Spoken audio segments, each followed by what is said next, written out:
Hi, I'm Dusty Wakeman with Mojave Audio, and we're at the Cave studio today with our good friend and favorite drummer, Ryan Hoyle.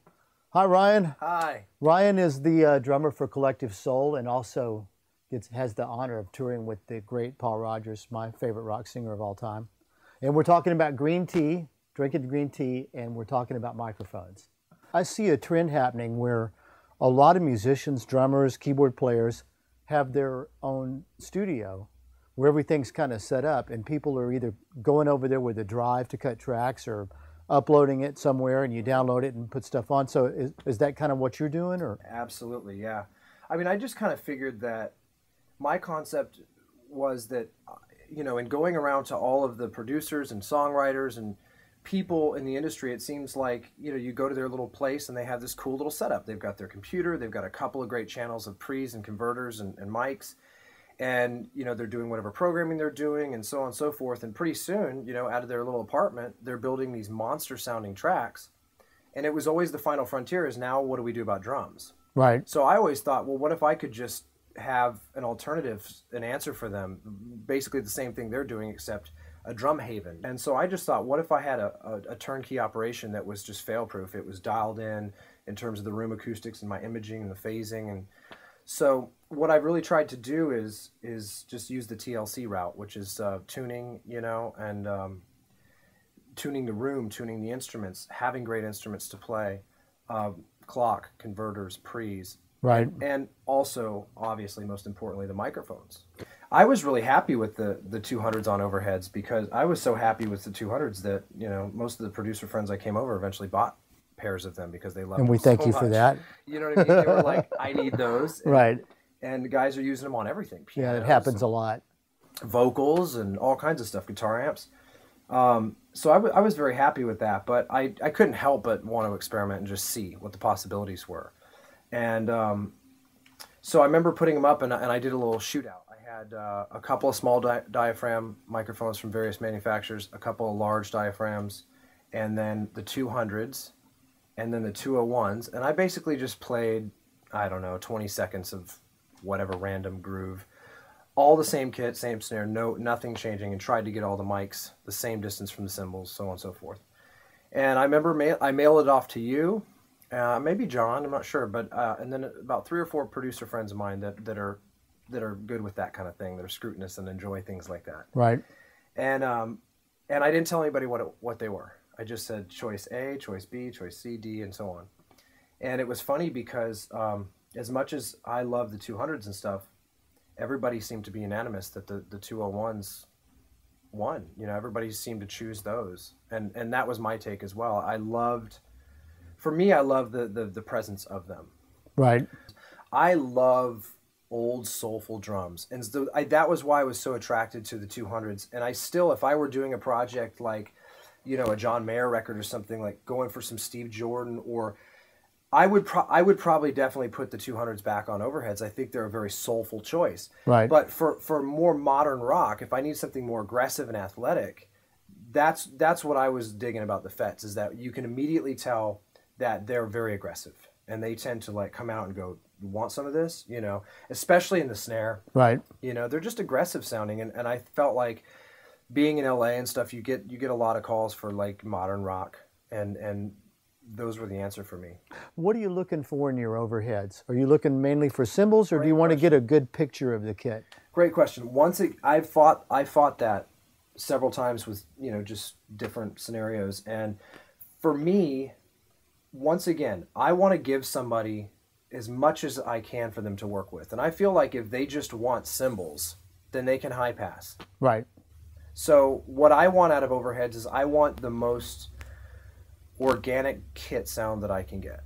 I mean, simply put, because like I said, I feel like if you just want cymbals, that's an easy thing to accomplish. You can get rid of the drums and the overheads. So everybody's style is so different. I have an engineer producer friend of mine that claims to build 85% of his drum mix from my overheads. Right. And that's his thing. And I have other guys who basically say, you know, they might use 15% of the overheads, and they're using close mics like crazy, and then building the depth with the room. So right. Everybody has a different style, and I would rather get the kit. I love the way a snare drum sounds in the overheads. Right. Especially with the 201s. That was one of the big deal for me. And what are you using the 200s for? We talked about it a little bit, but you've got those facing the opposite direction. Mm-hmm.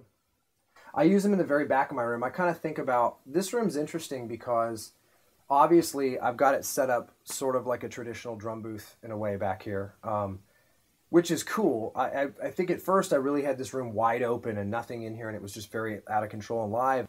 But I learned over time, embrace it, because the cool part about it is usually a booth stops right here and that's all you get. But this room has a long throw to it, and there's different dimensions. I think this is the booth, and I've tried to make it a booth. The first step to the room is inviting what I call like the kit mics, which are my Royers. I put them low, almost like you're at the front row of a rock club. And then the back of the room is for excitement, you know what I mean? I wasn't planning on the low end being the way it is back there. It's pretty crazy. That's always a nice thing, but they're exciting, you know. I know a lot of guys who will mix those in just for, like, you know, they'll automate the back rooms. Right. You know what I mean? Wow. And yeah, because you might not, you know, you can actually create a lot of excitement by writing the back rooms just for drum fills. Right. Or of course the old, you know, power station kind of thing, gate the back rooms, key it to the snare drum. Wow, right. And let it open. So I think that the back rooms for me are about big fat excitement. They're exciting sounding. Cool. But yeah. They're not annoying. That's the one thing I want to say, if I could do a little sales pitch on the 200s. Sure. One of the reasons I love the 200s back there, because I've tried a lot of different things, is that the hardest thing is, you know, the old thing in recording drums. Room mics, compression, yes. Uh-oh, he just hit a cymbal. Uh-oh, there's a ride cymbal. And it gets out of control, really annoying, and it's just too much, and it starts pumping. And that's the thing I love about the 200s. They give you the goodness without the annoying. Right. They kind of roll off the top and make it gentle so that your cymbals are palatable and not annoying. Right. Those mics aren't harsh on the top end. That's one of their best qualities. They're warm and gushy. So cool. I made this woofer mic years ago. Another thing I saw in studios, and I thought, oh, that's the coolest thing I've ever seen. So I wound up making it with a friend of mine who was an engineer. We made it, and I thought that is the greatest thing, because I love, you know, I've always joked around and said I don't like kick drums, I like bass drums. You know? Right. I love low end, but you know, there's also, I think where the FET is exciting to me is that sometimes in rock situations, the subwoofer is great because it obviously provides low end to the dynamic mic that's up there, and it's a nice combo. You mix them to taste or gate them to taste. But sometimes I was discovering that in the context of a rock mix, it's not always as usable. It's a little bit slower and a little bit, I don't know how to describe it. The attitude is not as aggressive. Right. And I was doing Joel Koshi, the Collective Souls guitar player. We were doing his solo record, and we were in this total experimenting freak-out mode, and we're like, let's try the FET out there, you know, because we were working on the bass drum sound. And the thing that I've discovered about it that I really like is, in his quote is, that's the kind of low end I can use in a rock mix. Right. He didn't feel like the subwoofer was as usable for, you know, a really aggressive rock song. Yeah, they can be a little floppy and, like you say, slow. Yeah. Although they're totally cool. But, you know, one of the traditional classic rock miking things to do is to use a dynamic on the kick drum. You know, it used to be a D12, and then it was a D112 or a 421 Sennheiser, or now like a Beta 52, you know, closer on the beater and getting all that snap. And then adding, a lot of guys would use a Neumann U47 FET further back from the kick drum to get that low end and let the wave develop a little bit. So we're kind of telling people, hey, try this on the kick. It's like a poor man's 47 FET, you know, because not everybody can afford to have one of those just as a second mic on their kick drum. And this mic has a really big transformer on it, so it gives you really nice low end response. Also works great on bass guitar amps. Well, listen, Ryan, thank you so much for having us into your studio. It's just been great, and can't wait to put this up on the web and make you a big star, or a bigger star. All right, cool. Cool, thanks, buddy. Thank you so much, Dustin, you bet. for coming over today. Adios, amigos.